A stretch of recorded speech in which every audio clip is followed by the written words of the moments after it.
Bhinder news network, सिर्फ निष्पक्ष और सटीक खबरें। ट्रांस शारदा क्षेत्र में विकास की रफ्तार ने एक और कदम आगे बढ़ा दिया है। वर्षों से ग्रामीण जिस पुल निर्माण की आस लगाए बैठे थे, उस आस को आज क्षेत्रीय विधायक ने पूरा कर दिया है। विधायक ने ट्रांस शारदा क्षेत्र में करोड़ों रुपए की लागत से बनने वाले एक और पुल निर्माण कार्य का शिलान्यास कर दिया है। इस पुल के निर्माण से क्षेत्र में आवागमन सुगम और सुरक्षित हो जाएगा। पीलीभीत जनपद की पूर्णपुर तहसील क्षेत्र के अंतर्गत ट्रांस शारदा क्षेत्र में भाजपा विधायक बाबूराम पासवान ने एक और पुल निर्माण का शिलान्यास कर क्षेत्र की जनता को बैसाखी पर्व पर एक बड़ा उपहार दिया है। जहां क्षेत्रीय विधायक ने पूर्णपुर खजूरिया मार्ग पर सिद्धनगर के समीप सोमवार को पुल निर्माण कार्य की आधारशिला रखी है। यह पुल 4 करोड़ 88 लाख रुपए की लागत से बनेगा और इस पुल का निर्माण लोक निर्माण विभाग की ओर से कराया जा रहा है। वहीं सोमवार को कार्यक्रम स्थल पर विधायक बाबूराम पासवान के पहुंचने पर वहां मौजूद ग्राम प्रधानों व अन्य ग्रामीणों के द्वारा फूल मालाएं पहनाकर उनका जोरदार स्वागत किया गया था। तत्पश्चात पुरोहित सुधाकर मिश्रा के नेतृत्व में विधायक ने विधिवत पूजा अर्चना कर और नारियल फोड़कर एक और पुल निर्माण कार्य की आधारशिला रख दी। यह पुल पुराने और क्षतिग्रस्त रपटा पुल के स्थान पर बनाया जाएगा, जिसके दोनों ओर पहुंच मार्ग का भी निर्माण होगा।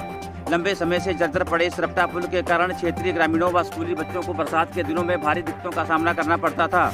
कई बार पानी बढ़ने पर आवागमन पूरी तरह से ठप हो जाता था। नए पुल के निर्माण से न केवल आवागमन सुगम होगा, बल्कि क्षेत्र के विकास को भी गति मिलेगी। किसानों, छात्रों और व्यापारियों को इससे सीधा लाभ मिलेगा। ग्रामीणों का कहना है कि यह पुल उनकी वर्षों पुरानी मांग थी, जो अब पूरी होने जा रही है। इस दौरान विधायक बाबूराम पासवान ने वहां मौजूद लोगों को संबोधित करते हुए कहा कि प्रदेश सरकार ग्रामीण क्षेत्रों के विकास के लिए प्रतिबद्ध है और सड़क व पुल निर्माण को प्राथमिकता दी जा रही है। उन्होंने आश्वासन दिया कि पुल निर्माण कार्य को गुणवत्ता के साथ साथ समय से पूरा कराया जाएगा। इस दौरान पत्रकारों ने विधायक बाबूराम पासवान से शारदा नदी में तटबंध बनाए जाने को लेकर पूछा, तो उन्होंने कहा कि तटबंध बनाए जाने की प्रक्रिया चल रही है और उन्होंने जल्द तटबंध बनाए जाने का आश्वासन भी दिया है। वहीं कार्यक्रम के पश्चात विधायक बाबूराम पासवान ने सिद्धनगर के ऐतिहासिक गुरुद्वारा नानक साहिब खजूरिया में मनाए जा रहे बैसाखी पर्व के अवसर पर गुरुद्वारा साहिब में पहुंचकर श्री गुरु ग्रंथ साहिब के सामने मत्था टेककर सुख शांति की कामना की। इस दौरान गुरुद्वारा प्रबंधक कमेटी की ओर से विधायक व साथ में अन्य लोगों को श्री गुरु ग्रंथ साहिब की छत्रछाया में सिरपाव पहनाकर सम्मानित किया गया था। वहीं इस मौके पर भाजपा रामनगर मंडल अध्यक्ष विजय सिंह, ग्राम प्रधान कबीरगंज इकबाल सिंह उर्फाले, ग्राम प्रधान सिद्धनगर महेंद्र सिंह, ग्राम प्रधान पति रामनगर सत्यप्रकाश सिंह, ग्राम प्रधान भरतपुर शमशेर आलम, पूर्व मंडल अध्यक्ष सुरेश शर्मा, राजकुमार सिंह, सतीश चौहान, आदर्श परिहार, अनिल गुप्ता, देवेंद्र सिंह नेगी, आसम मोहम्मद के साथ साथ लोक निर्माण विभाग के अवर अभियंता अनूप कुमार व मनोज कुमार सहित बड़ी संख्या में ग्रामीण मौजूद रहे। सर, आज आपने सिद्धनगर गांव में एक पुल का शिलान्यास किया है, उसको लेकर क्या कहेंगे आप? धन्यवाद आप लोगों को। आप लोग देख रहे हैं, वर्षों से ये समस्या थी। यहाँ पर रपटा पुल होने के कारण यहाँ जल का जमाव होता था और जमाव से लोगों की फसलें नष्ट होती थी। तो मैंने देखा कि ये सिद्धनगर का जो पुल है, बढ़िया और अच्छा पुल बनेगा, तभी यहाँ का पानी का जो इकट्ठा होना खत्म होगा। लेकिन आज उसको हमने शिलान्यास किया है और बहुत जल्दी ही पुल बन जाएगा, जिससे यहाँ की समस्याओं का बहुत निदान हो जाएगा, लोगों को राहत मिलेगी बाढ़ से। देखिए, गेहूं क्रय केंद्रों को मेरी डीएम साहब से बात हुई। एक केंद्र जो था मैंने कबीरगंज के लिए कहा था और एक केंद्र के लिए मैंने कहा था इधर टाटरगंज क्षेत्र में। तो अभी कबीरगंज वाली जो बात आई थी यहाँ पर, तो डीएम साहब ने कहा था कि मैं अभी क्रय केंद्र जो है कबीरगंज का अभी खुलवाता हूँ, तो उसमें मैं जानकारी लेता हूँ कि एक क्रय केंद्र तो खुलेगा जल्दी ही, जिससे लोगों को निजात मिलेगी। भूमिधरी अधिकार के संबंध में सर क्या कहेंगे आप? देखिए, हमारी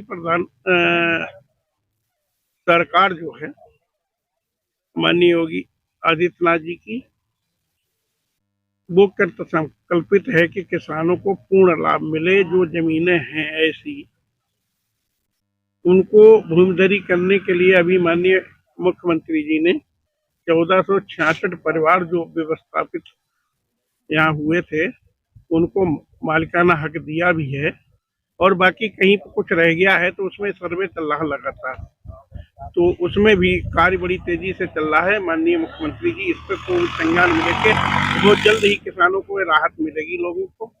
लेकिन तटबंध की सर बहुत आवश्यकता है यहाँ पर। अगर तटबंध नहीं होगा सर, इस पुल का कोई वजूद नहीं रह जाएगा। जैसे पहले पुल खड़ा था और इसका भी कहीं असर ना पहले जैसा हो, तटबंध जरूरी है सर, इसके लिए क्या कहेंगे आप? देखिए ऐसा है, इतनी बड़ी परियोजना का पुल है, मैं समझता हूँ उत्तर प्रदेश में बड़ा महत्वपूर्ण ये पुल है। और इस पुल का जिस प्रकार से लंबाई 3.25 किलोमीटर की है इसकी, और इतनी तेजी से कार्य हो रहा है, ये सारी चीजें हैं। तटबंध की आप लोग बात करते हैं, जब शारदा नदी में इतनी बड़ी परियोजना आई है तो ये तो स्वतः ही गवर्नमेंट का और सबका पहले से ही इस परियोजना में सम्मिलित है कि किनारे के जितनी भी शारदा नदी का कटान होता है उससे सुरक्षित करने के लिए पुल को कैसे सुरक्षित रहेगा वो तो स्वतः ही कार्य करेंगे उसमें। और बहुत बड़ी परियोजनाएं जो आ रही हैं शारदा नदी पर, आप देख ले लखीमपुर से लेकर यहाँ पीलीभीत तक, यहाँ पर जो भी समस्या है, हमारे पड़ोसी भाई जो विधायक हैं साहनी जी, उनका भी प्रयास रहा, मेरा भी प्रयास रहा, ये हम लोग मिलके काम कर रहे हैं, इससे बहुत जल्दी निजात मिलेगी। आप लोगों को घबराने की जरूरत नहीं तटबंध की, ये तटबंध स्वतः ही या पूरी परियोजना का लाभ मिलके और शारदा नदी को लोगों को बाढ़ से बचाने के लिए पूरा प्रयास है।